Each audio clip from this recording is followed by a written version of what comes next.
저는 초등학교 때부터 전자제품 가지고 노는 걸 참 좋아했습니다. 그래서 초등학교 때 라디오를 만드는 라디오 조립 경진대회에 나갔을 정도로 전자제품이 있으면 고장나면 다 뜯어보는 그런 습관이 있었습니다.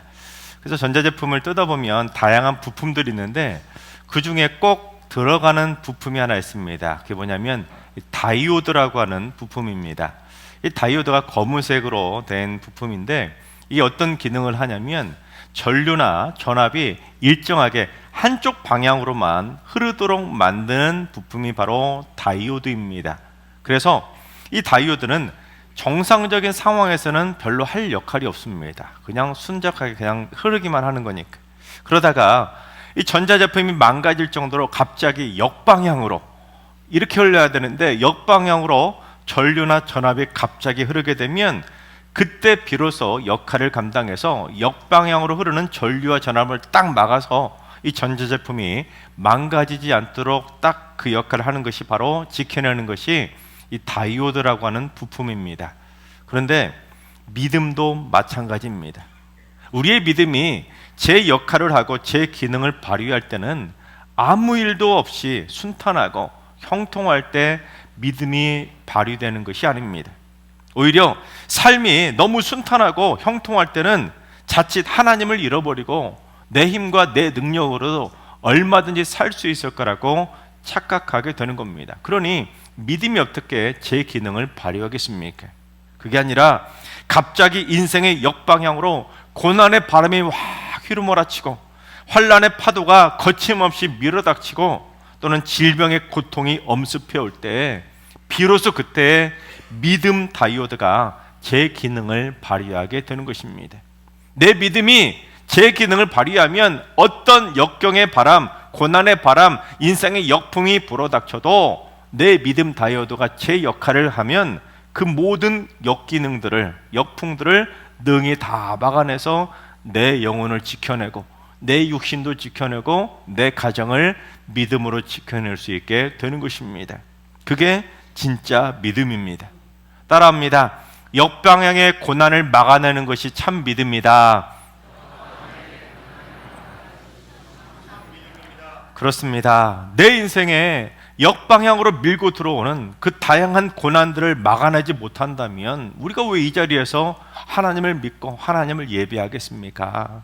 우리가 하나님을 온전히 믿으면 내 인생의 발걸음을 막으려고 그 어떤 고난과 역경이 우리의 인생의 역방향으로 몰아친다 할지라도 우리의 믿음만 온전하다면, 굳건하다면, 제대로 기능을 발휘한다면 그 어떤 역방향의 바람이 휘몰아친다 할지라도 믿음으로 당당히 막아내며 나의 영혼과 우리 가정까지도 든든히 지켜낼 수 있는 것입니다. 그게 믿음이지요. 오늘 말씀도 우리 인생에 갑자기 역방향으로 흑암의 고통이 밀려왔을 때 우리가 어떻게 해야 할지, 무엇이 바른 믿음인지를 가르쳐주고 있습니다.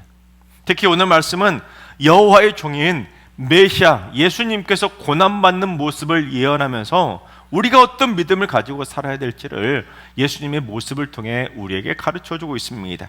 즉 우리가 믿는 하나님이 어떤 분이신지 확실하게 믿고 또한 예수님께서 고난 중에 어떤 모습을 보여주시는지 그 모습을 배워서 우리가 믿음 다이오드가 우리의 삶에 제대로 역할을 할 수 있도록 우리의 믿음을 날마다 강하게 하면서 살아가야 되는 것입니다. 자, 그렇다면 우리의 믿음 다이오드가 어떻게 해야 제대로 기능을 발휘했는지 하나님이 어떤 분이신지 한번 제대로 배워보도록 하겠습니다. 첫째, 하나님은 아침마다 우리를 깨우쳐 주십니다. 우리 4절을 봉독합니다.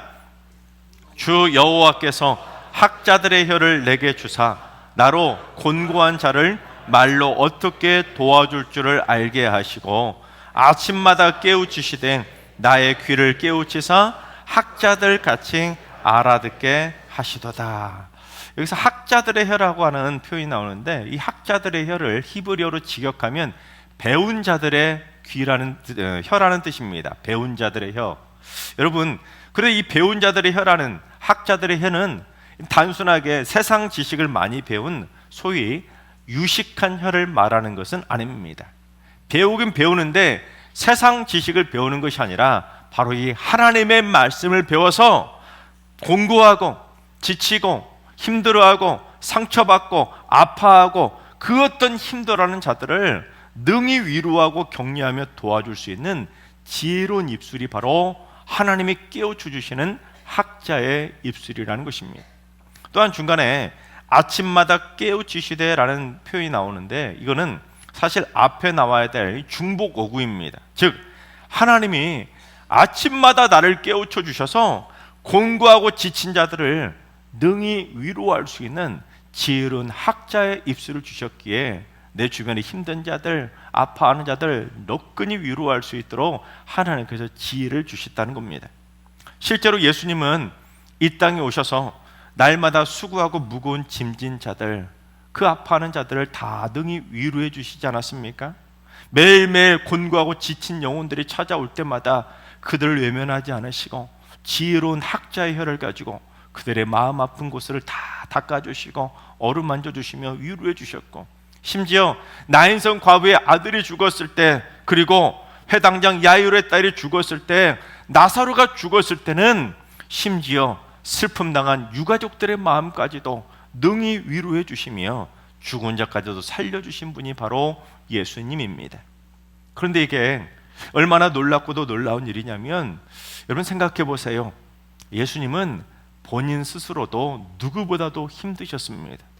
바리새인과 서기관 등 수많은 유대인들이 그야말로 아침 대바람부터 찾아와서 공격하고 비난하고 조롱하고 멸시를 쏟아냈기 때문에 예수님 본인조차도 곤고하고 지치고 힘들고 마음이 아프실 텐데, 예수님은 그 와중에도 아침마다 하나님께서 깨우쳐 주셨기에 남들을 능히 위로할 수 있는 지혜로운 학자의 입술로 그들을 품어주셨던 것입니다. 여러분 생각해 보세요. 내 코가 석자인데 나도 힘들어 죽겠는데 남이 보이던가요? 힘들면 안 보이죠. 게다가 힘들어하는 사람들을 위로하는 것이 쉽던가요? 전혀 안 쉽습니다. 쉽지 않은 게 바로 슬픔 당한 사람들을 위로하는 것입니다. 내 딴에는 그 사람 생각해서 위로한다고 말을 툭 건넸는데 그 사람은 이미 마음이 다쳐버리고 상처받아서 내가 생각해 준 말도 상처받아가지고 관계가 끊어지는 경우들도 있지 않습니까? 그래서 힘들어하고 마음 아파하는 사람들을 위로한다는 건 정말 힘든 일입니다.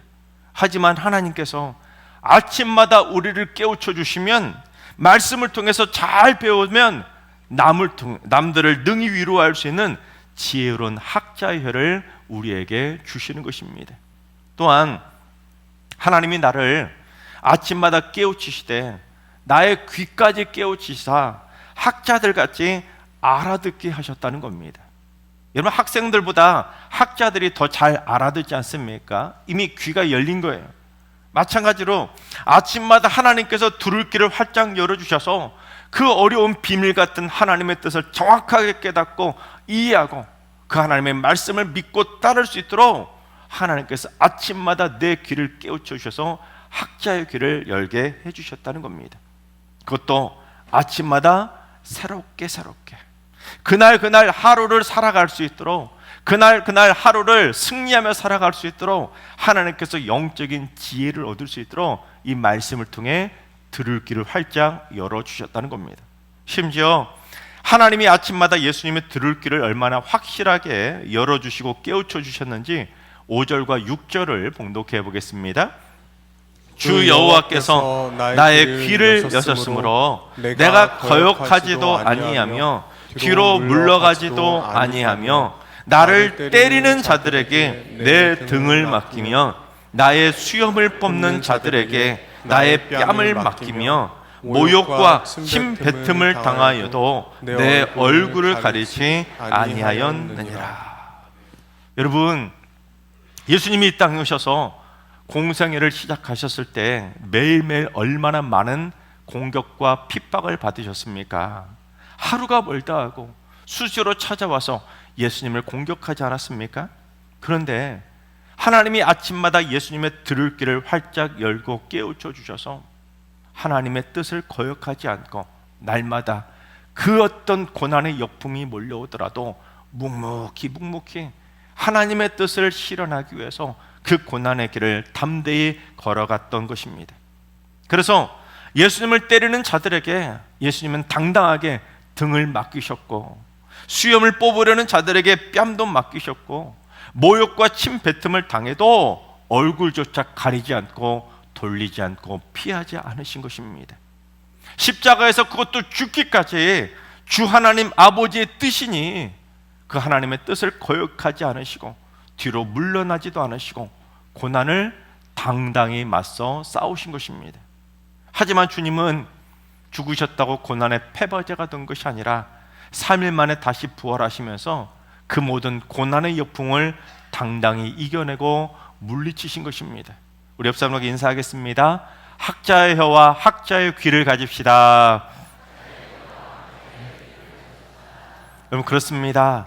우리 인생에도 고난을 이겨낼 수 있도록, 인생의 역풍을 막아낼 수 있도록 하나님이 아침마다 우리를 깨우쳐 주실 걸 기대하시기 바랍니다. 그래서 아침마다 말씀으로 내 혀와 내 귀도 열어주시고 내 눈까지도 지혜롭게 주장해 주셔서 하루하루 우리 인생에 불어닥치는 인생의 역풍들을 너끈히 막아내며 살아가시기 바랍니다. 바라옵기는 하나님이 아침마다 우리를 깨우쳐 주실 줄로 믿습니다. 지혜로운 학자의 입술도 활짝 열어주셔서 그 어떤 슬픔 당한 영혼들도 능히 위로해주고, 또한 하나님의 뜻을 정확하게 깨달을 수 있도록 학자의 들을 귀도 활짝 열어주셔서 언제나 하나님의 뜻을 잘 분별하고 지혜롭게 듣고 지혜롭게 말하게 될 줄로 믿습니다. 무엇보다 잘 보고 잘 듣고 잘 믿음으로 살아갈 수 있도록 학자의 영안까지도 활짝 열어서서 우리의 삶에 그 어떤 고난과 역경과 공고함도 너끈히 당당하게 다 이겨내시기를 주님의 이름으로 축원합니다. 둘째, 하나님은 나와 함께 하시며 나를 도와주십니다. 믿으십니까? 7절부터 9절까지 봉독합니다. 주 여호와께서 나를 도우심으로 내가 부끄러워하지 아니하고 내 얼굴을 부싯돌같이 굳게 하였으므로 내가 수치를 당하지 아니할 줄 아노라. 나를 의롭다 하시는 이가 가까이 계시니 나와 다툴 자가 누구냐? 나와 함께 설지어다. 나의 대적이 누구냐? 내게 가까이 나올지어다. 보라, 주 여호와께서 나를 도우시리니 나를 정죄할 자 누구냐? 보라, 그들은 다옥과 같이 헤어지며 조미 그들을 먹으리라. 예수님조차도 그 끔찍한 고난을 이겨낼 수 있는 비결이 무엇이냐면 주 여호와 하나님께서 예수님과 함께 가까이에서 예수님을 도와주셨기 때문에 그 끔찍한 고난을 견디며 이겨낼 수 있었던 것입니다. 여러분, 예수님 혼자 맞서 싸우신 것이 아닙니다. 누가 도와주셨다고요? 하나님께서 가장 가까이서 함께 하시며 예수님을 도와주셨기에 이겨낼 수 있었던 것입니다. 그러니 나를 정죄할 자가 누구냐? 어디 하면 옳다면 내 앞에 와봐라 하고는 대적들을 향해 담대하게 외칠 수 있었던 것이고, 보라, 그들은 옷이 헤어지는 것처럼 다 닳아서 헤어질 것이고 조물 먹어서 옷이 구멍나고 망가지는 것처럼 그들이 오히려 망하게 될 거라고 선포할 수 있었던 것입니다. 실제로 예수님을 공격하며 십자가에 못 박았던 유대인들이 어떻게 되었습니까? 오히려 자기들이 AD 70년에 로마의 티투스 장군에 의해서 예루살렘이 불타며 완전히 망하게 된 것입니다. 여러분, 그렇습니다. 주 여호와 하나님께서 가장 가까이에서 나와 함께 하시면, 나를 도와주시면 내가 망하는 것이 아니라 오히려 나를 힘들게 하는 악한 원수들이 좀 먹는 것처럼 망하게 될 줄로 믿습니다. 그게 하나님의 도우심이에요. 특히 내 얼굴을 부싯돌같이 굳게 해주셨다라는 표현이 나오는데, 여러분, 부싯돌 아시죠? 근데 이 표현은요, 얼굴에 철판 깔았다는 그런 부정적인 의미가 아닙니다. 부싯돌은 단단하기로 유명한 돌인데 이 단단함의 비결은 그냥 어쩌다 된 것이 아니라 오랜 시간 압력과 충격을 견디며 단련되었기 때문입니다. 그래서 이 부싯돌은 강철보다 더 단단하지 않습니까? 그래서 부싯돌 갖고 무엇을 합니까? 칼을 가잖아요. 부싯돌 위에다 칼을 갈 정도로 단단한 돌이 바로 부싯돌입니다. 그런데 예수님의 얼굴을 부싯돌처럼 단단하게 해주셨다는 거예요. 그러니 예수님의 목에 칼이 들어오는 그 극심한 고난과 핍박과 위협이 닥치더라도 언제나 변함없는 단단한 부싯돌처럼 그 공격들을 의연하게 받아줄 수 있는 당당한 얼굴을 갖게 되셨다는 겁니다. 그 어떤 고난과 역경에도 꿈쩍하지 않고 칼을 들이밀어도 의연하게 겁을 먹지 않는 담대한 얼굴을 갖게 된 것입니다. 실제로 성경을 보면 예수님이 그 많은 고난과 핍박을 당하셨는데 겁을 잔뜩 집어먹은 겁에 질린 얼굴을 하셨습니까? 그들에게 굽신거리면서 제발 좀 봐달라고 비굴한 표정을 지으셨습니까? 너무 두려워 벌벌 떨면서 얼굴을 돌리고 도망치듯 피하셨습니까? 아닙니다. 예수님은 자신의 몸을 채찍이 내리찍어도, 머리에 가시관을 써서 머리에 이마에 피가 흥건하게 흘러내려도, 양팔과 다리에 못이 박히시고 발가 벗겨진 채로 십자가에 못 박히셨어도 예수님의 얼굴은 꿈쩍도 하지 않고 부싯돌처럼 당당하셨던 것입니다. 즉 주 하나님 여호와께서 예수님 곁에 끝까지 죽음의 순간까지 가장 가까이에서 예수님을 도와주셨기 때문에 예수님은 그 어떤 고난에도 인상 한번 쓰시지 않으시고 메시아로서의 영적인 품격을 당당히 지켜낼 수가 있었던 것입니다. 여러분, 그렇습니다.